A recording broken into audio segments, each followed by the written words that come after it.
You made it to the Go Commando Show with Fred Galvin. On our new mission, we contend with the naked truths of health, leadership, and overcoming adversity. Now it's time to go commando.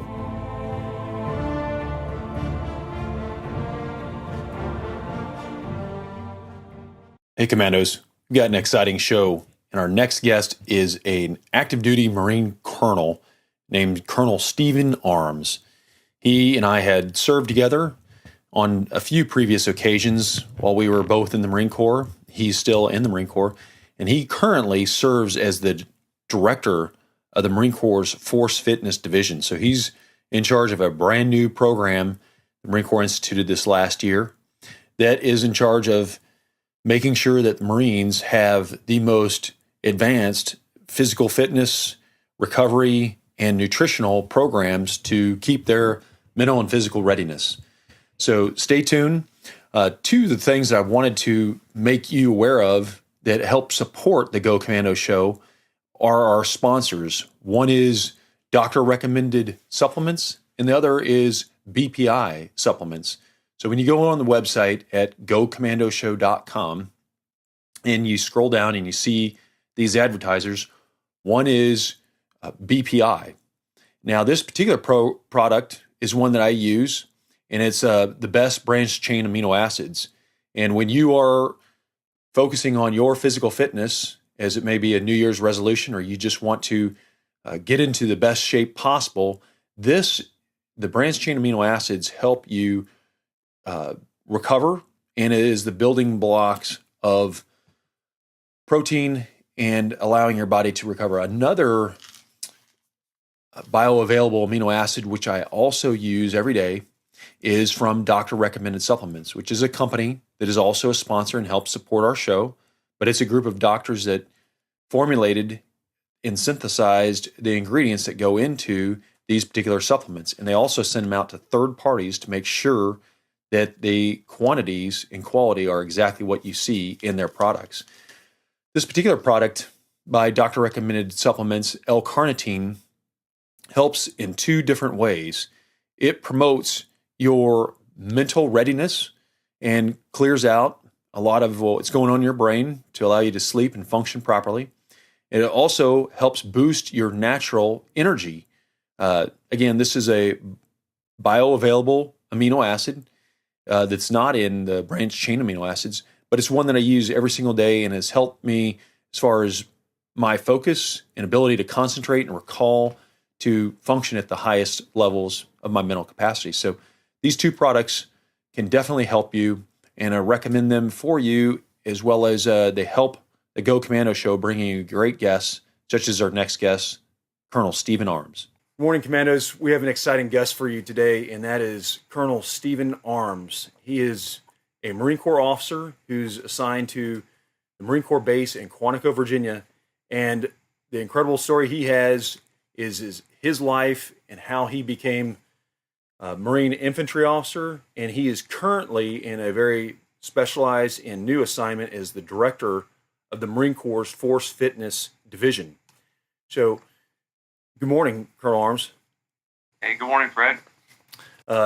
In all disclosure, Colonel Armes and I have known each other going back to about 2001 when we were both assigned on a Marine Expeditionary Unit. Those are a group of 3 ships that go out and patrol in the Pacific, and we were stationed together in Okinawa, Japan. So, but he has continued on his military service in the Marine Corps, and his role as a competitive athlete and a triathlete have allowed him to move into a current position where he heads basically the fitness division for the entire United States Marine Corps, which is a fairly new division, and we're going to talk to him about that. But first, we're going to understand a little bit about his general background and what led him to have an interest in the Marine Corps.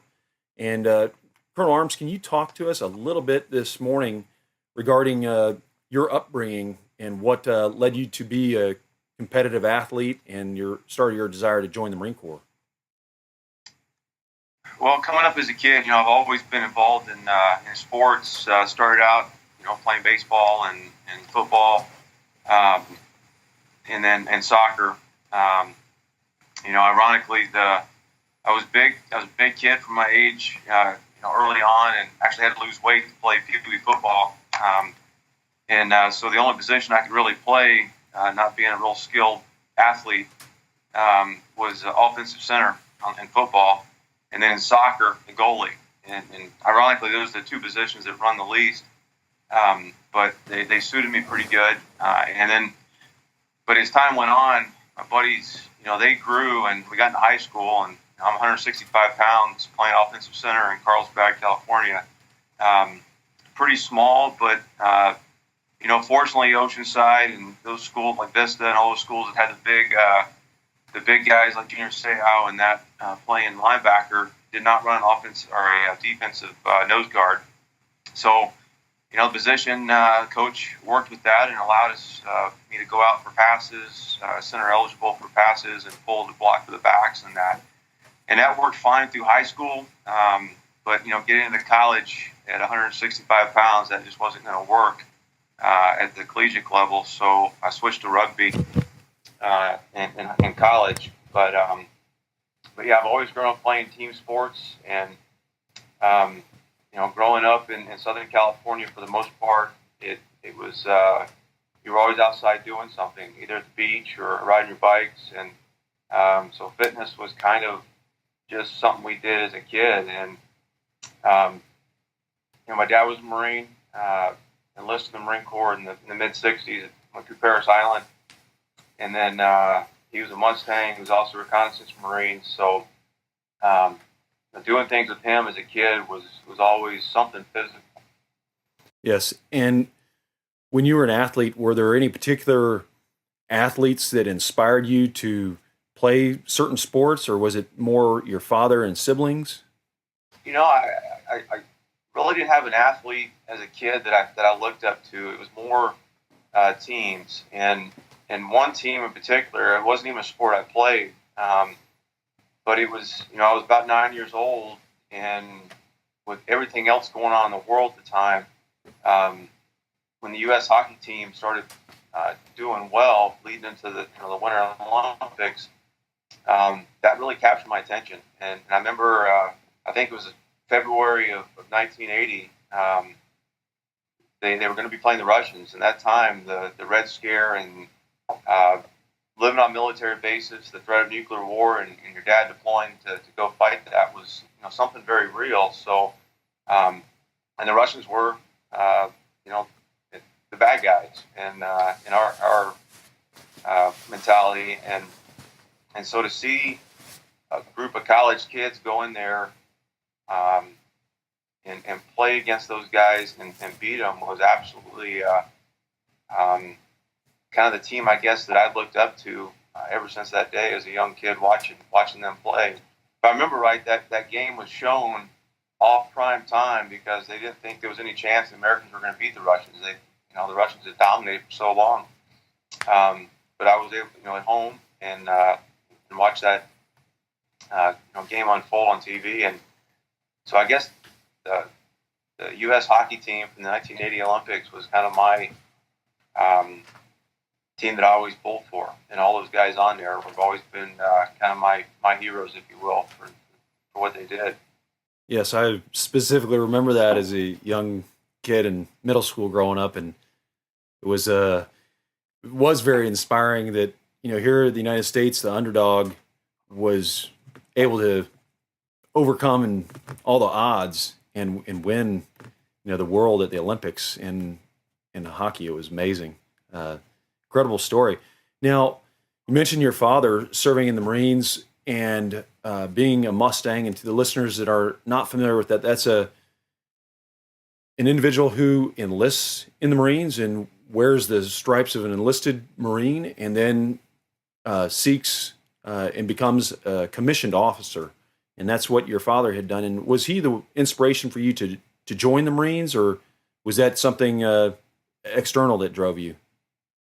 Deep down, it probably was, but looking around as a Irish American kid growing up, everybody in the family was either you're going to be a fireman, a police officer, or go in the military. And I had an uncle that was a Marine with a couple tours in Vietnam. Dad was obviously a Marine with Vietnam experience, and another uncle that went in the Army. But coming out of high school, having grown up in that military environment, that was not my initial goal. When I went to college, my goal was to go into business, advertising, marketing, and I guess it was my sophomore year of college. I'd already done some internships with some pretty large advertising and marketing firms in the LA area, and again, that's what I was going to do. Was always inventing things, starting businesses up, doing things on the side to try to make a buck.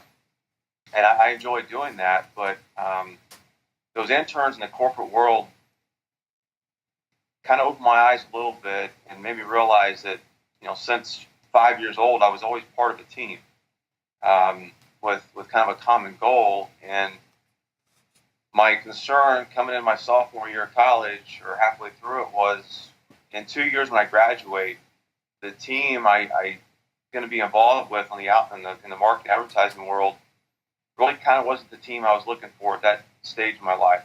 And so one of the guys I played rugby with said, "Hey, we're going to list the Marine Corps Reserve." So there was actually 5 of us on the team that said, "Yeah, that sounds pretty good." But because we'd had 2 years of college, the gunny that we had spoken with said, "I got to let you talk to this guy called an OSO, an officer selection officer," which I had no idea what that was. We sat down and talked to this Marine captain, and he showed up in dress blues. He had dumbbells in his van with him, and so we started talking with Cap Mangus, and he was a big guy, looked like an offensive lineman, and just his whole demeanor and mentality was something that really impressed me. So I went through the PLC junior program. He's like, "Look, you can go through the 6 weeks of training at Quantico, and there's no commitment. You can still go and advertise and market if you don't like it." So of the 5 of us, 3 of us signed up. 2 of us shipped to PLC juniors, and after that first 6 weeks, I was like, "This is it. This is the team that I've been looking for post college." And ironically, the other 4 were a lot more motivated starting off than I was about it. But as it sorted out, I was the only one that actually pursued it and went back to PLC seniors and got commissioned. So the Marine Corps filled that team that I was looking for post college. And in the Marine Corps, a lot of listeners aren't familiar with all the different jobs that someone who's entering the Marines has. From aviation to logistics to intelligence to infantry.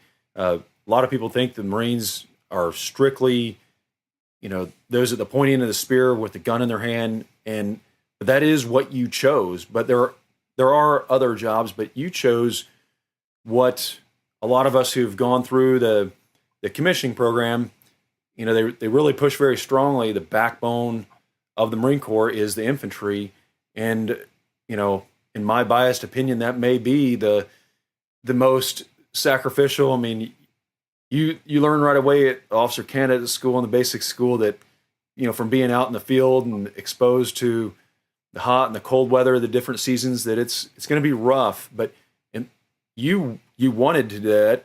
It wasn't something that in the Marine Corps they do not draft people these days, nor at the time when you came in, and they don't involuntarily force people into the infantry. So what led in your mind that, hey, I want to choose this field, not just in the Marine Corps, but as an infantry officer leading a platoon of Marines? That's what really motivated you. So what led that to be the route that you chose? Well, I guess going through OCS, and then when we got to the basic school after that, a lot of people in there had different things they wanted to do within the Marine Corps. Some were already on aviation contracts, some were already on legal contracts. And somebody early on, said, "Hey, if you go in the infantry, you're going to be living in the worst conditions, doing back-breaking work, just like you said, and typically the first to be shot at." I was sold, at that point. And I don't know if it's a demented way of looking at things, but I I guess that, coming up playing center and goalie, I always had a chance to touch the ball. And I wanted to be in an MOS that if there was fighting to be done, I was going to be right there in the thick of it, and out there with young Marines doing that mission. And I guess, talking to my dad, watching him jump out of helicopters and airplanes, and him being an infantry platoon commander in Vietnam, reading Jim Webb's book about being a platoon commander, and that tremendous responsibility you have for those young Marines, not only training them, but leading them in combat. In my opinion, that suited my personality and what I wanted to do in the Marine Corps. And I never looked at the Marine Corps as necessarily a career. I took it at one duty station at a time. And for me, to be honest, I thought every Marine was going to be an infantryman. I didn't know there was all these other different things you could do in the Marine Corps. So until I got really to the basic school. But even after I found out what all the other MOSs were, in my mind, the one that was the most suited to me was out there in the harsh conditions with the Marines doing the hardest missions. And I initially thought, hey, I'll do it for 3 years and we'll see where it goes.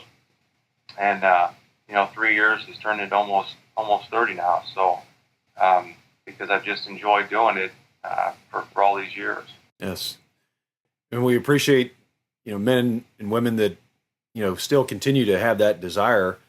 There's obviously, like you'd mentioned, after college, there's plenty of opportunities with someone with a college degree in a large metropolitan area like Los Angeles to have had a very successful career in the corporate world. But you not only chose to do it for an initial tour, but you did it for now nearly 3 decades. So I really appreciate that service to our country. And you mentioned, Colonel Armes, your desire was to, when you got to the basic school and you saw that there are all these different occupational fields, you were inclined towards the infantry. Now, for those of you who are not aware, that is actually very competitive. I mean, you have to compete, and it's not just handed to you. I mean, your physical fitness and your military skills, and then those officers who are in command of you, they have to provide a leadership score to say that this is an individual that we recommend and we're going to trust with leading a platoon of 43 Marines.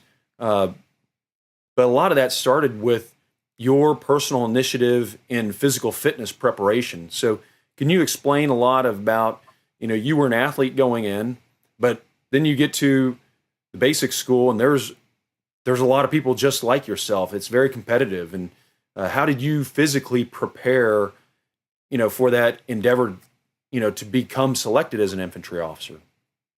Well, coming up as a kid, I was always around the water, so was very comfortable in the water. We were in the mountains a lot. My grandparents lived in the mountains of western North Carolina, hiking the Appalachian Trail, shooting weapons. Those were all kind of things I did as a kid as part of growing up. So the land navigation piece, even planning moves as a kid. I remember basically Dad sitting down and doing mission planning and talking us through, here's the plan for each day of this move. And, he didn't have an op order set up, but it was close to that with the mission profile set up on the maps and all that. So all that planning was something that wasn't foreign. It was just kind of just the way it is. And so, at the basic school, I saw land nav as fun. I saw getting in the pool as fun. Going to the rifle range, pistol range, all that stuff is fun and things I'd done, as a kid. So, I was concerned I wasn't going to get infantry. I remember going and talking to my serious platoon commander about it, just hounding him on it. Hey, I want to be infantry. I want to be infantry. And finally he told me, he's like, Armes, look, don't worry about it. All right, you've done well enough and all the other stuff. Don't worry about the fitness report test that you didn't do so well on. So just keep working hard and doing it. And fortunately, things worked out. And I had an SBC who was an aviator, and then the company commander who was a Force Reconnaissance Marine, and I had a lot of chances to talk with him throughout the training, and Major Watson was a motivator to me, and I think he saw something that said, yeah, this guy's probably going to be a better grunt than he is anything else. So it worked out. Yes, it is very competitive for those who have not been, or those who may want to become not just a Marine officer, but an infantry officer. And you do have to be very physically fit, but also, sir, it's not a one and done. It's not where you earn the title infantry officer and you go out to the fleet and you can basically take your pack off and enjoy life. I mean, when you became an infantry officer, you have about a year's worth of training under your belt, from going through the officer candidate school and the basic school and then infantry officer course, which, as many people know, reading the stories in the media over the last few years, it is very, very challenging. It has a very high attrition washout rate. But anyway, you made it all the way through that, and you checked into your first platoon out in the operating forces in the Fleet Marine Force. Can you explain a little bit about, one, what that meant to you personally and how exciting that was, and two, how you trained your Marines physically for their physical fitness?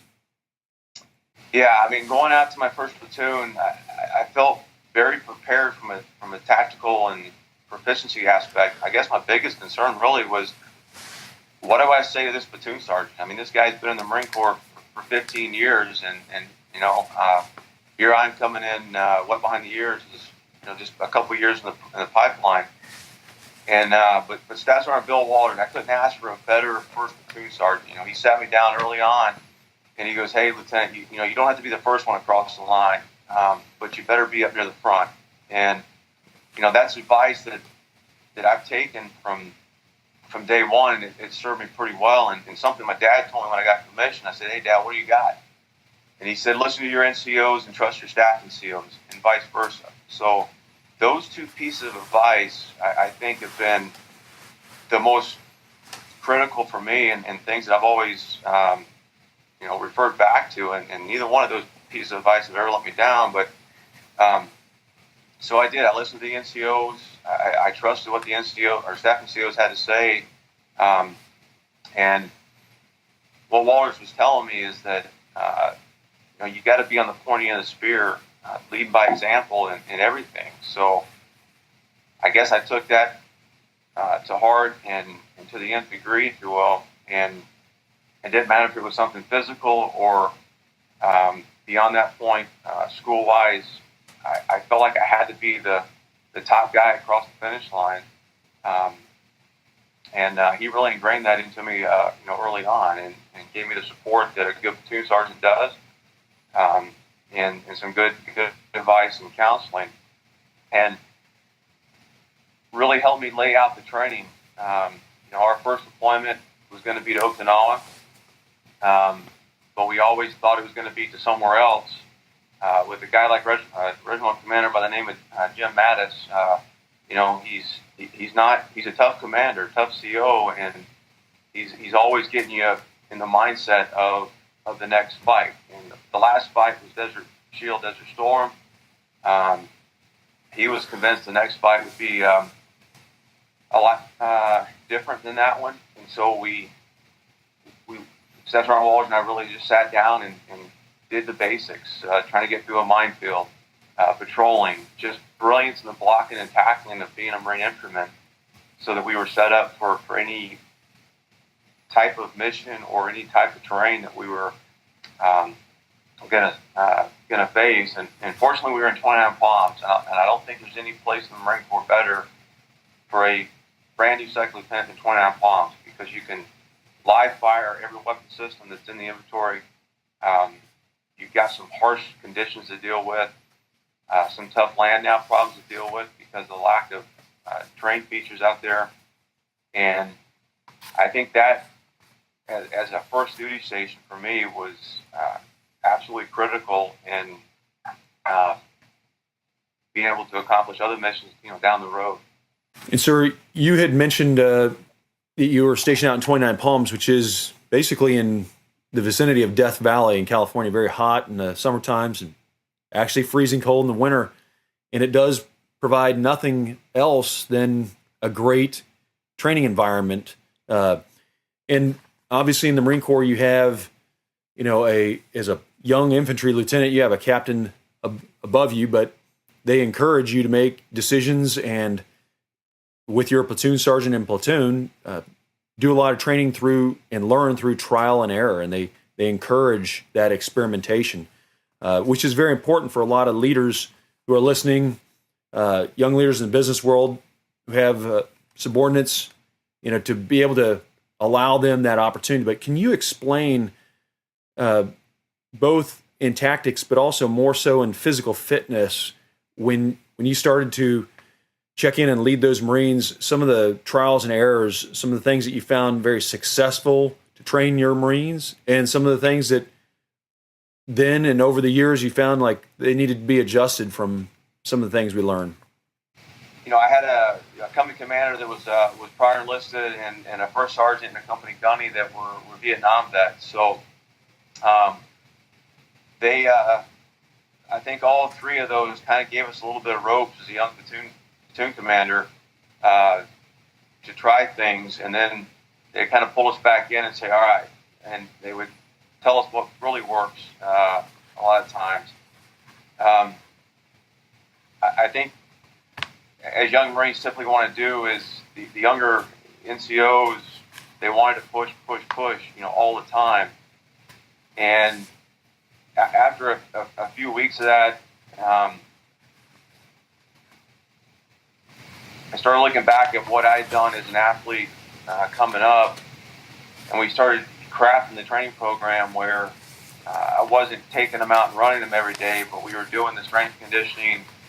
We were letting NCOs lead the PT, squad leaders lead the PT, platoon commander lead the PT. Rarely do I ever remember doing any kind of company level stuff. So as far as fitness goes, Captain Haig really let us do that at the platoon level, but we tried to incorporate as much of the warfighting TNR and mission essential task list as we could into that fitness. So it was doing a lot of hikes, and again, as you said, the soft sand out there is great for that kind of conditioning. If we went to the field, we always hiked to the field and we trucked back in, so that we were getting some kind of fitness in at least on the way out. Because what the first sergeant gunny had told me is that you're not always going to get the fight fresh. So at least if you hike out there, you're somewhat fatigued going into that. Usually it was always, for the most part, a live fire event, and you want Marines to be comfortable doing that. You don't want your Marines shooting at moving targets for the first time in combat. So we devised ways to have moving targets, whether they were a little cart being pulled by a rope, or guys down the trench line with targets on a stick walking through, so the machine gunners and the riflemen could engage targets that were moving. I think because it was 29 Palms, bringing in mortars and artillery close to you, having machine guns fire overhead, that was something we did routinely. So it was something that the Marines were very accustomed to. But I think had we not been at 29 Palms, that was something else that I would have had to work on, because I didn't want Marines to have overhead fire for the first time when it was for real. So most of our fitness was what I call field fitness. Hardening the feet, hardening the backs, getting the legs fit by doing those combat-related tasks that an infantryman's going to have to do. Fortunately, we were able to go to Bridgeport as well, to Big Bear, and work in the mountain environment as well, so they understood that your body's going to react differently at altitude. It's going to react differently in a snow environment, and the NCOs are going to have to look at the tree to make sure the Marines are still hydrating in that cold weather, and the snow is not completely yellow. It's got some lighter color to it. So it's all those little things that you don't really think about until you actually have to do it as infantry, taking care of the feet and all that. So. And you mentioned that your fitness at that point was not something that you were developing in a gym or running around a track. It was out in the field. And how did that day on out in the field training your Marines for what they're actually going to be doing, how'd that build cohesion and endurance in your team? Well, I think on the cohesion part, no one ever, other than Dad saying, trust your NCOs and listen to your staff NCOs. I've always been one to have, I guess, what they call buy-in in the Marine Corps. Bringing the NCOs in, bringing Session Walters in, and looking at, all right, guys, we got 3 months, we got 6 months, 9 months, 12 months. What do we want to do in that time period? And I know we have a CAX coming up. We got some big major muscle movements going on before deployment, but what else is there? And listening to the fire team leaders, squad leaders, because they know the Marines better than anybody else, telling me, hey, we really got to work on this. And we put that down and incorporate that into the training schedule. So it wasn't my training schedule, it was our training schedule from a platoon's perspective. And the other reason I wanted to do that is because I remember thinking at TBS, going back to that, and in IOC, I never knew what was going to happen. I just kind of showed up, and you're just kind of in the mob doing things. I didn't want the Marines to have that. I wanted them to understand we're going to the field. Here's the objectives we're going to hit. Here's the dates we're going to do it. And so they could do some kind of, for those that were married, family planning, and for those that were not, they knew when they were going to the field, when they were going to be back in garrison. And then we not only hit the field events, but it was also the garrison events that were, fortunately having a good platoon sergeant. He knew that junk on the bunks and uniform inspections all had a place and a time. So let's not wait until we get a big inspection coming up. Let's do that a little bit at a time so Marines understood how to put on their uniforms and that. And we didn't focus on that a lot, but it was just enough so that if we had to fall out for a Charlie's inspection, the Marines, they all fit. And he was also big on taking them down to places like MCRD San Diego to show them if you want to pursue a career in the Marine Corps, after 29 Palms, the drill field is an option for you to come to. He was a former recruiter, talking with recruiters, so that it was kind of a career fair, if you will, from time to time. So Marines understood 20 years in the Marine Corps is not going to be 29 Palms. It's going to be a mixture of different things. So he was very good about bringing in people or us taking a platoon, getting a bus and going down and doing these kind of things, so to expose them to a lot of other different parts of the Marine Corps. We hit MCRD, we hit Miramar, we hit Pendleton, so they could see if they re-up and they got out the option to Camp Pendleton. It's right there on the beach. It's good. And so they could see how other Marines live throughout the Marine Corps other than in 29 Palms. It's very important as far as a leader to have that vision long term.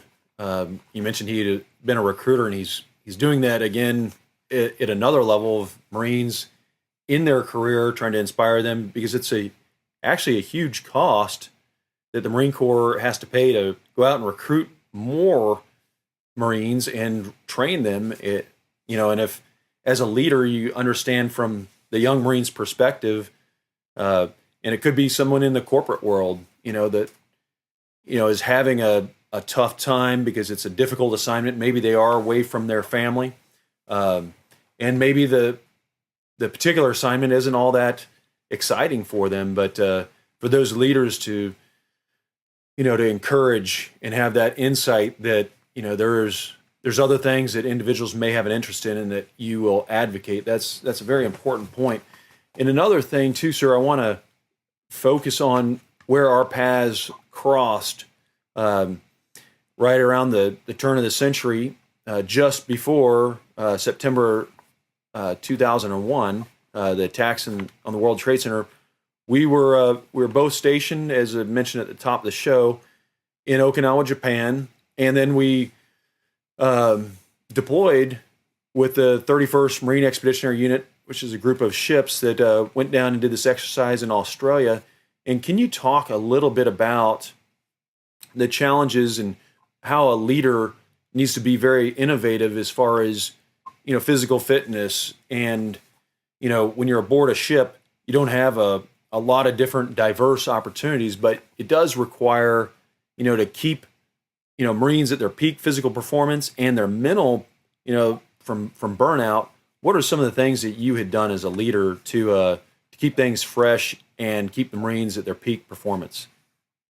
Well, on that trip, or on that deployment, I think our XO at the time, Major Pat Looney, Yes. gave me the hardest task from a physical fitness perspective I ever got.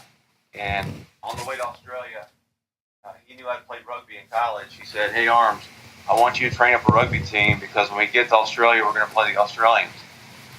And I said, "Sir, you want me to train up a rugby team on the ship?" He goes, "Exactly." So that's a hard enough task to do in the field with non-skid and fear of guys going on the other side of the ship and trying to work the scrums and all that. We lost our one and only ball over the side early on, so it was duct tape balls from that point on. But trying to get Marines to understand the rules of the game and how to do some plays, and because I knew what was coming, and I knew the Australians were going to clobber us. But we figured out a way to put together a cobbled rugby team on a ship in the middle of the Pacific, heading down to Australia, with cardboard on the non-skid and the duct tape balls. But that was a pretty hard task. But from the company commander's perspective, I didn't know what CrossFit was at the time, but we had heavy guns. So we had 50 cal barrels, we had 81 plates, 81 tubes, and all that was incorporated into the PT. And that was really the first time I understood you could wear yourself out and not move more than 5 feet in an area. And so again, it was, all right, guys, we got a very limited space. We got the blue-green hours in the gym. We can't always get in the gym, especially as a unit. So how do we do things? And we were doing pull-ups on the Connex boxes, putting our back against the wall, squatting down with a base plate on your lap, doing those kind of fitness events that I guess today would be considered CrossFit, and using your body weight, vice using regular weights to get that upper body strength. And I guess, they would call it a core workout today, but, we were doing that with the planks and all the things that is now kind of evolved into what is kind of common knowledge is CrossFit and core strength and development. But it was a challenge, and we try to get Marines off the ship as much as possible to do any kind of mission we could for their physical fitness, just to get them off and moving around, but also for their mental fitness of planning a mission, getting off the ship and doing something more real world as often as we could. And speaking of that, real world, immediately after that deployment, you returned back to your duty station where you're permanently assigned in California, and your unit was called as part of a greater contingency with the majority of the Marine Corps. And after 9/11, you went in and you deployed with your unit in a different assignment as a capacity as was the operations officer, I believe, correct, sir? And That's correct. Yeah. you went in and conducted combat operations in Iraq as the original initial push to overthrow Saddam Hussein's military. And you were, I know Colonel Armes is a very humble individual, so I have to admit this for him, but you were distinguished for valor. But could you explain the importance as far as a leader? Now you're in a role as not just a company commanding officer, but you're in the role of the operations officer, but to develop that mindset of skills as well as physical fitness so that you can do, the larger mission with, when you all went into Iraq with your infantry battalion, it was with the majority of the Marine Corps, and you had to be mentally and physically prepared for that. So how did you build that into an organization? As you're the operations officer, you could have chose to do 100% tactics, or coming off of a deployment where you're not really scheduled for another deployment immediately. You could have done a lot of other things, but you focused an organization the size of a battalion, which was very successful. Can you explain your leadership role and how physical fitness played in there? Going into that fight, we thought it was going to be chemical weapons were going to be used, and we thought the casualty rate was going to be staggering. So, that's the elephant in the room, if you will, from a mental perspective for the young Marines. It weighed on my mind. I knew it was weighing on their minds. To compound that, we sat in the desert from I think it was late January until March 19th. That's a long time to be sitting there 10 kilometers from a mechanized brigade that you're going to fight, and that you're pretty convinced they're going to use chemical weapons against you. And the Marines, the 1st Battalion, 5th Marines, I had known some of them literally at that point, 10 plus years. We had served together in 29 Palms at 2-7 on the drill field. So I know these guys for a long time. So it was a balance of tactics, fitness, and getting their minds off of it. So sitting in the desert there, we had field meets. Morning PT was part of the daily routine for everybody. More so to break up that 24-hour time period between sunup and the next sunup. So morning PT was done every day. But we also had the field meets, and one of the things they'd given us, again, seizing every opportunity, they gave us chickens initially to detect NBC. Well, we didn't know anything about chickens, and I guess they've got little things in their nose up there that if sand gets in there, it clogs it and they die. So, the plan was that if this chicken, you see the chicken reacting crazily, that there's chemical weapons in the air, don your gas mask and mop suit, you probably got some chemical agents. Well, when the chicken started falling over and they were doing the funky chick on the ground because they couldn't breathe, we figured it was chemical weapons. So that shot a jolt of reality. It was funny afterward, not so funny during the event. But then they gave us pigeons.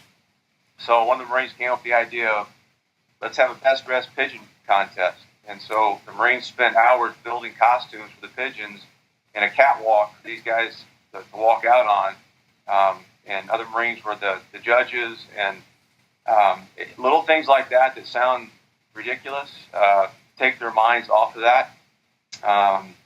We wanted a box, but we didn't have boxing gloves, so we took isomats and wrapped around the arms, and we had isomat boxing matches with amongst the different companies.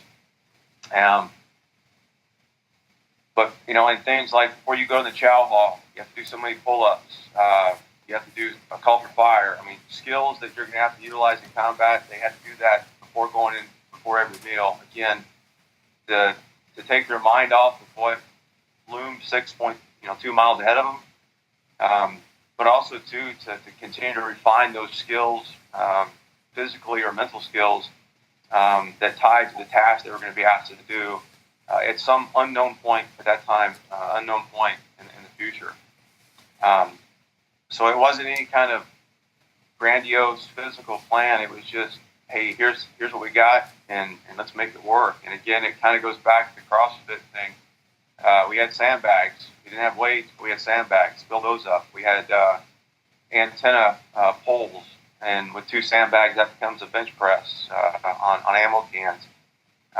The ammo can lift was a thing before it was a thing, I guess, with the CFT, back then. But that's what we had available, and that's what Marines are pretty resourceful. So they had little gyms set up made out of spare stuff that was laying around. So that was the only real, I guess, deliberate planning we had. We have the PT every day. We have to do something mental every day, and that ties to a task they're going to be asked to do. And if we had a sand table, it was bringing in all the way down to the squad level, so the Marines understood where they played into the bigger picture on the battalion level, and they understood the plan. But they also understood the plan is going to change as soon as we cross the line of departure, that we're going to have to call audibles. And I thought as the opposite, what was very important for them to understand is I will tell you why you're doing something if time allows. And if I don't tell you the why behind it, it's just simply because we don't have time. You just have to trust me that I will do that every chance we could. And now when you returned from Iraq, you had moved on to a different assignment, and the Marines have a school where we train our enlisted infantry there in California, and that's where you moved on to.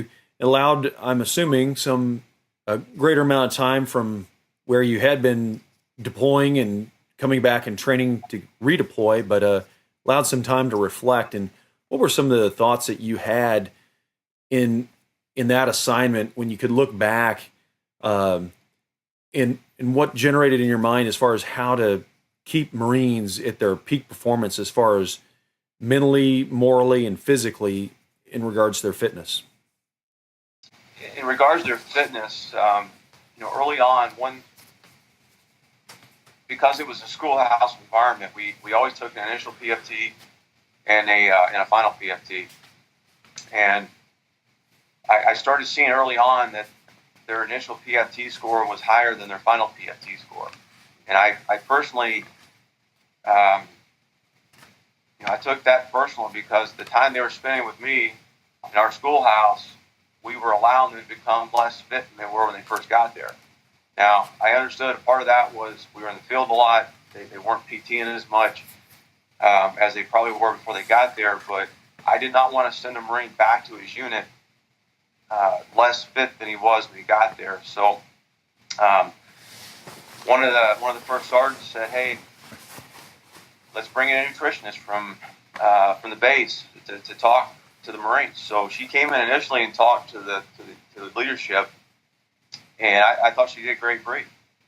But first sergeant said, "Hey, she's not going to be effective." And I said, "Well, why not?" He said, "Because she doesn't look the part, and she doesn't look like someone who practices what she preaches as far as nutrition goes. She doesn't look fit." And I said, "Well, she's the expert in this. What do you recommend?" And he goes, "Well, why don't you teach it?" And I said, "I'm not a nutritionist."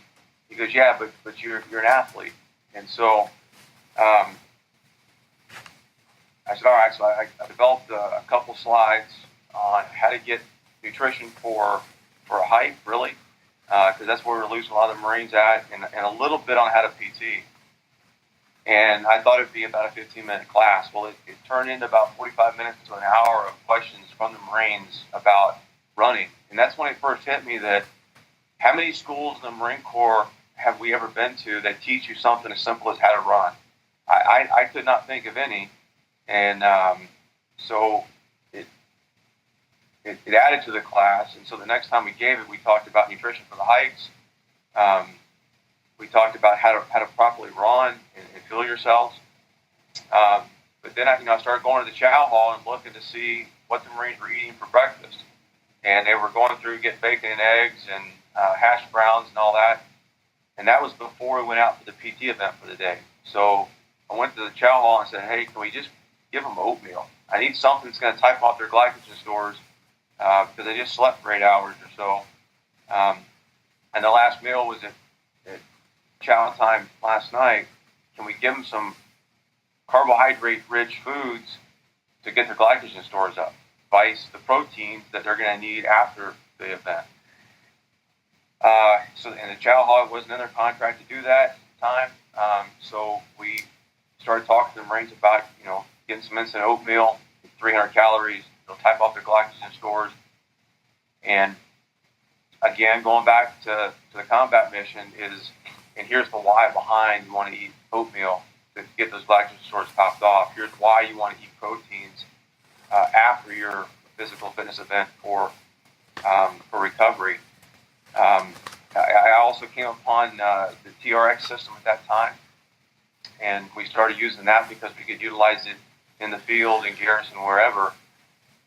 And so all those things together, we got to the point where instead of having a decrease in their fitness scores, we were having a 25% increase from their initial to their final PFT. We got to the point where you could take Marines on up to 20K hikes with nobody falling out. And from a mentality perspective, that was really trying to get after what I thought a Marine combat's got to have, and that's the physical toughness, but also the mental toughness. And I think the mental toughness is developed through the physical piece. Doing physically tough things in peacetime, I think, in my opinion, makes you more mentally tough as well and more confident. And the example I used is if you've got a hike going on, you've got a Marine that's falling off the back. He's looking down at the ground. He's internally focused, whereas you want him to be externally focused and looking for enemy, looking for ambushes, looking for IEDs external to the unit. And the guys that were fit were up front, and their head was on a swivel. They were looking outwardly and better taking care of the Marines around them than the guy that was falling out, that was internally focused. It was an example the Marines could understand because they'd all been in a hike where they saw Marines doing that. So, I challenge them not to be that Marine. Don't be that guy that's internally focused and falling out. You have to look at yourself as a warrior athlete 24/7 and prepare yourself in everything you do as that warrior athlete. And they responded. It was amazing how they responded to that. And from initial to final PFT, 25% greater increase. I know that PFT score is not the end all be all. You got to be able to hike too, but they were able to hike with no one falling out of a 20K hike, or the 15 or the 10 or the 5.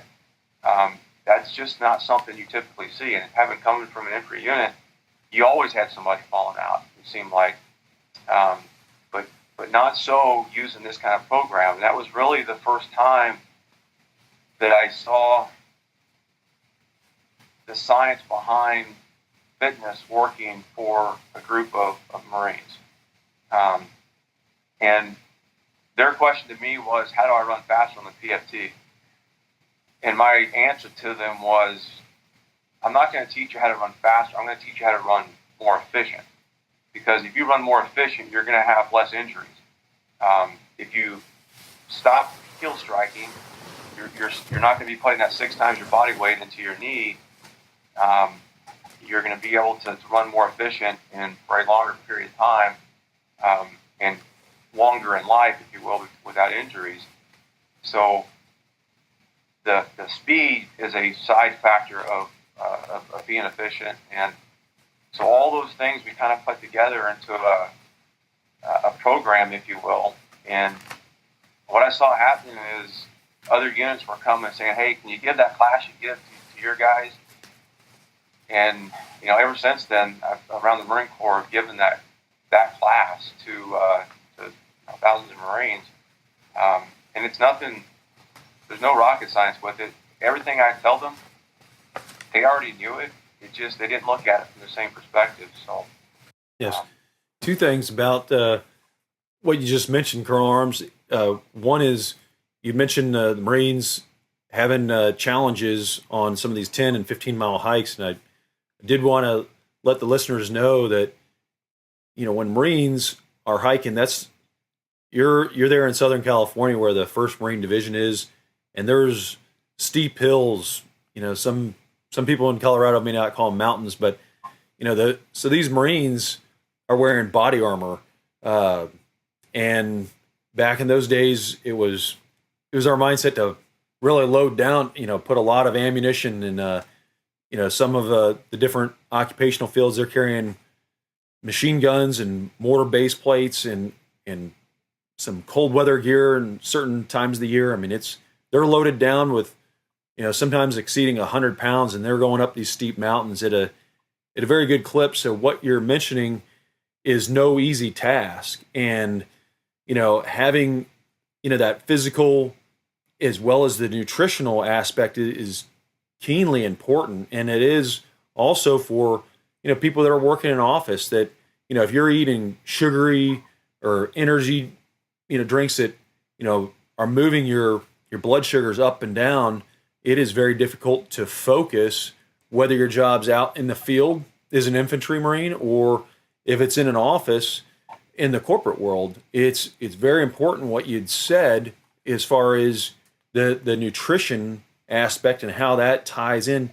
And the second thing I really wanted to mention is you were serving at this point, you'd been in over a decade in the Marine Corps, and you had a background of being an athlete in Southern California, and now you're being exposed and learning not just from a nutritionist, but there's a lot of sources in Southern California as far as sports medicine and nutrition, and a lot of competitive athletes are going in there, and you are right there in that environment where you're learning a lot of this, and you're building it into, the organizational understanding of, how it can benefit leaders. So, can you talk a little bit about some of the, sports medicine and kind of the high-tech knowledge that you were learning besides, just corresponding with this nutritionist that benefited the athletic performance of your Marines?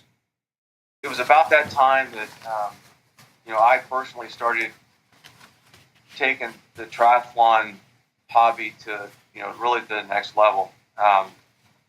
Before then it was just something that I was doing because it was a social thing, and there was a lot of guys doing it where I worked. But I started actually setting some goals, and one of those goals was to make the All-Marine triathlon team. And I just simply wasn't fast enough before that. And so during that time, I was able to make the first team. They said, look, if you get within the top 12, we'll give you free coaching. And I wanted that free coaching because I knew there was things I wasn't doing correctly that I should be doing. And so fortunately, I was able to get the coaching. And one of the biggest glaring things, just kind of like I'd done with the Marines, is they talked about, you're doing too much. You're training as a cyclist, as a runner, as a swimmer. You need to train as a triathlete, not as an individual sport. And so they dialed back a lot of my training. My initial reaction was, I'm reducing volume hugely. It's going to have negative impacts on my performance. My first Olympic race, after using that training, those coaches, the time dropped 15 minutes in one season. So then I started really looking at how we did things in the Marine Corps, from a recovery piece, how you periodize things, how you look at LT thresholds, super LT thresholds. And I didn't get real technical with the Marines, but our unit training plan kind of took all those aspects that I learned as an athlete, and I felt the Marine Corps was paying for this coaching, and they'd given me opportunities as an athlete that I normally would not have had otherwise. So I felt compelled to share that knowledge with the Marines. And so, things like a foam roller after a hike. No one really had ever heard about doing that. But we were rolling out on the foam rollers, lacrosse balls, and the arch of your foot. Because again, for an infantryman, it all starts at the foot, and take care of your feet, you're going to be ineffective. Rolling that planter out with the cross ball. We didn't do any stretches before PT. The daily 7, whatever, we just didn't do that. We eased into whatever we were doing, whether it be a hike or a run, slowly for the first 20, 30 minutes, and then we stopped and did some stretching then. So it was relooking at the traditional role of the way we did things in the Marine Corps. And, we did a PFT. We did a warm-up run first. We stretched, and then we did the 3-mile run. And then we did the pull-ups, and then we did the sit-ups. And I think Marines at first were kind of scared of, I got to get 200 points knocked out before I do the run. I was like, no. Because if you do the sit-ups or the crunches, your hip flexors are going to get tight. So did some trial run PFTs, if you will, and they understood then. They saw the why behind it of, my hip flexors don't feel as tight now. So, and they saw there wasn't any degradation in their pull-ups or crunches doing them after they had just run. But how they warmed up, and even in our training schedules, just observing how we moved from the barracks to a range, they were flying with their gear on to get to the range. And so I looked at our training schedule much as I would my own personal training plan for a race. Again, grabbed the NCOs, pulled them in, and said, all right, guys, during our training plan, we have a 5, 10, 15, and 20K hike. Those are the A races, if you will. Those are the things we want them to peak at, each of those events, because those are graduation requirements. They have to have a build week or build into that. They do the event, and they have to have a recovery week, because we just have asked them to tax their bodies. We have to give them their body time to absorb that stressor, absorb it, because that's when they're going to come back stronger. And so I said, if you guys are force marching them at a high rate of speed from the barracks to the ranges, they don't have a recovery piece. So we looked at when the best times to move them fast were from the barracks to the ranges, and we basically laid out the 9-week training plan. We put the A races in there, if you will, the hikes. We put the PFT and the PFT at the front back end. And then every time they moved where they're going to be exerting energy, we saw that as a stressor on the body. And sometimes we were moving fast because it was building into an event.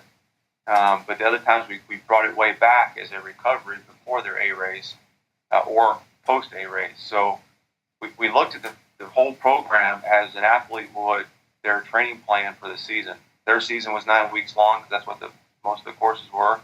But I think the instructors really got into it, and they because they understood the why behind it. It wasn't just me telling them, hey, this is what we're going to do. It was the science behind that. And yes, Southern California does have some tremendous resources, and lack of threshold testing. I don't know that would really impact the mission of individual Marines as much as it would an athlete, because of the way you would tie that back to our mission compared to the way an athlete would tie that to his race. But certainly the sports medicine, injury prevention, the nutrition piece, how you periodize your training plan, whether it's for a race or for your mission. And these are all things that the Force Fitness instructors are learning at the Force Fitness Readiness Center here, so they can go back to their units and basically recreate what we had done a few years ago. You mentioned your Force Fitness instructors, and that is something that's part of your current role as the director of Marine Corps Force Fitness. Can you explain a little bit what led to the development of this in the Marine Corps, where we wanted to professionalize and institute actual instructors? And can you talk a little bit about how this change is occurring throughout the Marine Corps? Well, I think it's been a long time coming. I think General Neller has got the forward vision to look at what we have, even comparing it to some high schools in the United States. There are some high schools that have a better sports medicine injury prevention program at that team level than we do in infantry battalions, in the Marine Corps. And I think that is something that General Neller has seen. I think the Marine Corps Special Operations Command has done a lot to. I think they understood it as a organization a long time ago. But General Neller's vision is that we have the science behind why we do things. We've got the sports medicine injury prevention programs in place so that it is what I call it. I want to keep Marines to the left of injury, because once they go to the right of injury, they're in Navy medicine's hands with all their treatment and their rehab and rehabilitation. I want to try to complement that by keeping Marines to the left of that injury and out of having to go to the clinic, because it's a lot easier for me to keep them healthy than it is for a doctor to cure them. And if I can do that, if we can do that as a Marine Corps, I think we're going to have a lot more Marines that are able to deploy. That's a short-term goal. But also, when they get out at 20 years, they're not going to have the issues that a lot of Marines are having, long-term health benefits or effects, by simply not doing the right things from a fitness perspective. There's no doubt about it. Marines love the PT. They absolutely love it. But that's also part of the problem, is that they overtrain, and they don't understand that you got to have rest days and recovery days, and those two things are totally different aspects of a training package. It's what elite athletes have been doing for a long time, and my vision is that at some point in the near future, just like I was able to do, I had the benefit at Coronado of walking in. There's several SEAL teams down there, walking in one of the team rooms and saying, "Hey, my lower back's hurting me." Get thrown on the table. They throw some dry needles in there. They put the E-stim up to it. They let that go for about 20 minutes, and within half an hour or so, my back's good to go, and I'm able to go out and do my job again. If a young Marine in 1-5 had a lower back issue, he would go to medical, he'd be referred to somebody, and it'd be a 6-month-long process. Why can't we do what they do at the high school, the college level? And we're doing it. Some pieces of the military are already doing it. Why can't that be at the infantry unit level, where a Marine can get that care to keep him to the left of injury? Because what's going to happen is they don't go to medical. They just suck it up. And if they do stay in the Marine Corps for a career, they've got a whole host of injuries down the road that they're having to deal with. I use myself as an example. I've been an athlete my whole life, almost 48 years old. And knock on wood, the things that I've been taught that the Marine Corps a lot of times is paid for has kept me doing the physical things for a long time. Not at a high of level as it was in the past, sure, but it's still healthy and able to go out there and compete. So, yes. One thing I remember when I was a young second lieutenant is my platoon sergeant, who had served in the recruiting field as well, and he said, "Sir, one thing I'll tell you is you'll never see a fat Marine." And obviously that has regrettably changed, and there's that doesn't just apply to Marines. It applies to all services, as well as the greater part of our society in America and the world. And there's several reasons that can contribute to that, from just a busier schedule to a lot of the businesses that are in the food industry making food a little bit more convenient to eat on the go and possibly less organic. Do you think that the Marine Corps, what they serve in the chow hall, in the dining facilities, is that something that you think may be changing and going more towards whole foods? Well, I do know it's changed, and that was one of the first things when I got here. I talked with Charlene Holliday. She's the lead nutritionist for the Marine Corps, and I'd never met her before. And I said, "Charlene, I got 2 sons that are both D1 athletes," and I said, "They've got an athlete kitchen at their college that is absolutely phenomenal." And And I said, before coming to this job, my intent was to retire and go to work with the Olympic Training Center, and having looked at, eating in their dining facility, everything on the line is good, but it's also good for you. And Charlene got a big smile on her face, and she said, you're one of the few people that understand what an athlete kitchen is. And I said, well, that's what we need to have in our chow halls. And she's like, it's changing. As you know, Fred, in the Marine Corps, we've got contracts, and those contracts got to run out. So the current contract for Marine Corps chow halls ends this FY in October, or in 2018. October this year is a new FY, and so this time next year, the chow halls are going to look vastly different than they are right now.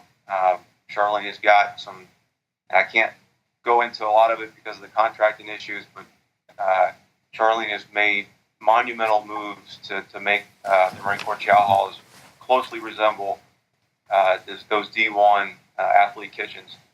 And I think that the Marines are going to be pleasantly surprised when they go in there, that the food they're getting is not only nutritious, but it's also good for them. I think it's also going to change the way they eat. One of the things we talked about at my previous unit was two things really. Is a feed sack is what I call it. It's a sack that gets them from breakfast to dinner. And if they're going to go out and do an hour run, it's going to be about 800 calories. So based that 800 calories on top of the 1,600 or so they're going to burn just living throughout the day. That's all I need to eat to maintain weight. And if they want to drop weight, obviously they need to decrease their calorie intake. But to build that feed sack based on what they're doing for that day, and if that means counting out 17 wheat thins because that's 140 calories, or one large red delicious apple because it's 90 calories, then so be it. And so the feed sack was something we've taught them early on, and that you can have food on the go as long as you plan it the night prior and you build it, and the feed sack becomes part of your daily routine. And if you're draconian like I am with it, especially back in the days when I was competing real heavily, that feed sack went with me to restaurants with my family, and finally the wife just got over it and knew that that's the way it was going to be. But I knew that if I was 164 pounds was my race weight, if I was at 166 pounds, that's 2 extra pounds. That equated to about 25 to 30 seconds slower per mile on the run. So I think Marines, if they know the information, they will react the same way I did with it. They want to be the very best they can be. And I think they're going to be very surprised to see the chow halls this time next year compared to what they are right now. Not only the breakfast choices, but just the whole flavor of the chow hall, no pun intended. We can't completely do away with fast food options, but I'll tell you, they're going to be very few and far between, and the entire look at the chow halls is going to be a lot different than it is right now. Yes. In your current role as the director of the Marine Corps Force Fitness Division, what are your top 3 goals that you are seeking to accomplish in your tenure there? Right now, from July 17 to July 18, we've got 16 different things that we're currently working on, right now, and all those kind of lead to some of the higher arching goals. My short-term goals, and I say short-term, 1 to 2 years, is to have established at the unit level a sports medicine injury prevention program to keep Marines to the left of that injury, and we're working hard toward that goal. In fact, this week some decision papers are being pushed up. I'm sure you've seen the news, the comments talking about athletic trainers. That's one piece of it. But within the next year to 2 years, I want to see that firmly established at all the unit levels. We've had athletic trainers in the Marine Corps since 2003. They've been at Paris Island and San Diego, and we did a case study looking at the medical rehab platoon MRP assignment rates at the depots. and that was between 11 and 16% on average. Today, those assignment rates are 3%. And the only thing that's changed, the Marine recruits are generally the same as they were back in 2003. Really, the only big change we've done is insert those athletic trainers in there in 2008 at the unit level. Since then, we've also changed by having the force fitness instructors that know how to program a training schedule, much like the athletic trainers do. So we've seen that this works, and I want to see that throughout the force within the next 1 to 2 years. The second big goal, because all fitness starts in the kitchen, is getting the chow halls revamped to resemble those athlete kitchens that we just talked about. And then one of the longer term goals really is just change the mindset of the Marine Corps on what fitness is. I mean, if you get busy in the day, usually the first thing to go is your PT. And from my perspective on that, and even as a MEV G3, I mean, I was busy, but I always found at least 30 minutes to do some kind of PT every single day because for me that was the break in the day. I had to do something to be mentally sharp.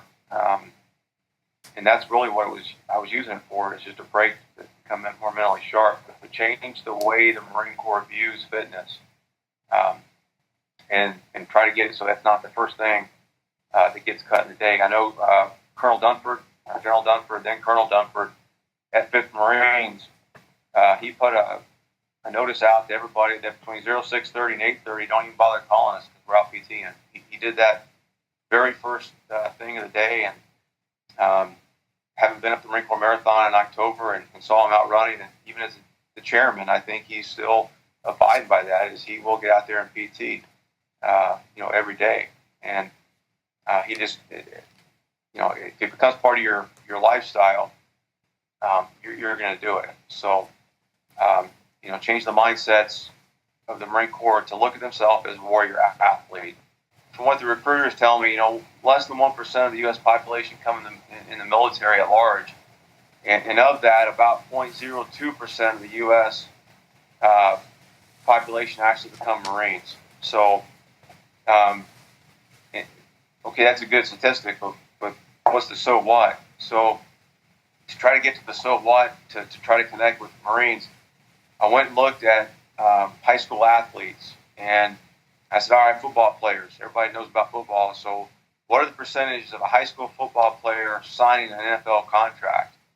Ironically, it's 0.02%. So the number of high school football players that sign an NFL contract are the same, percentage-wise, the same the population that come into the Marine Corps from the U.S. Population at large. I said, so if the statistics, from a statistical perspective, Marines are in a category that is not with the rest of their peers in the civilian world. And they got to look at that as I am in a very small population. My job is asking me to do things with my body that are physically demanding, that are mentally demanding. And if it's in a combat environment, even if it's in a peacetime environment, you're working long hours. You got to look at yourself in a different light than everybody else. And that light is the warrior athlete mentality that they have to take on, and that's on the fitness side, it's on the nutrition side, it's on everything. So the first thing cut out of their day is not the PT piece, because that's what's going to give them the physical toughness, which is going to lead to that mental toughness that they're going to have in combat. And sir, a few other questions. One is, for that man or woman that's out there that's interested in serving their country and being, as you mentioned, that 0.02 that wants to become a Marine, what would your top recommendations be as far as how that person needs to physically prepare their bodies and with the nutrition to get ready to go to recruit training? On the recruit training piece of it, they're going to learn how to eat a meal in about 30 seconds. That's obviously that's changed. They got 20 minutes to eat a meal, but they've got to be in peak physical shape. They need to look at the initial strength test. I think is step one. what am I going to have to do immediately upon getting to boot camp? The pull-ups, the crunches, the run time. And I would say they need to exceed that and not really worry about what the IST is. What's the max on a PFT? It's, 20 pull-ups, 80 or 100 crunches, and I know the PFT times have fluctuated now based on your age, but in Armes mentality, it's 18 minutes. It's been that since I came in day one, and if I don't get 18 minutes or less, I'm not maxing the PFT. So that should be their goal, 20, 100, and 18. And if they fall short of that, okay, but they're still going to be far ahead of everybody else. Because the last thing I want to do is you went through boot camp, OCS, you understand the last thing you want to do is draw attention to yourself in that environment. And not being in peak physical condition is going to draw attention to yourself. I think, and that's something the recruiter can help them with as far as getting in shape. But talking with Marines about what they need to do in order to get enough pull-ups in, or how do you build your pull-ups? How do you build your crunches? How do you get faster on the run? Actually, getting some science behind, how to run faster. Being a Marine, I think it's a calling. I think it has to be something. You don't do it because of your uncle or your brother or your family member. It's because you as a person, that's fulfilling something for you as a person. And being a Marine is a calling, like a lot of other things in life. And to not come in and look at it 20 years down the road, to look at it 2 to 3 years down the road, about one duty station, reassess what I want to do. I have always done that, and I did it. I remember as a young captain on the drill field, I just gotten back from spending a month up at Bridgeport in the high Sierras, living in a snow cave, eating coyote meat, and losing 20 pounds. I was sitting there and I was talking about maybe getting out, and my buddy who was in the business world, he lived next door to Trevor Hoffman, who played for the San Diego Padres. I mean, he was very successful in business, and I remember Ben looking at me and saying, "Why are you going to get out? You love what you're doing. I hate what I'm doing on the business side, and I'm just doing this job long enough to get another job that pays more." Because what you're doing is something that we pay big money to go and do on the civilian side. And he was right. He absolutely was right. So come in with some long-term goals, obviously, but a short-term focus. And I think the biggest one, especially for the officers, is to take your job seriously, but not yourself. I mean, the military, you wear your resume on your chest, and if you look at that and you believe everything you see in an award write-up or on a fitness report that's it's good, and you let that go to your head, I think you're doing yourself a disservice, because anything that success you have in the military is not because of you as an individual. It's only because of everybody else around you, and all the Marines in that unit that you're with have a little piece of everything that you've done on a good side. On the reverse side of that, though, they've got to be able to understand that, especially on the officer side, is that if things go bad, it's on them. I mean, they own that. So it's a huge calling, but I think they need to fully flesh out and understand what it is, to be a Marine.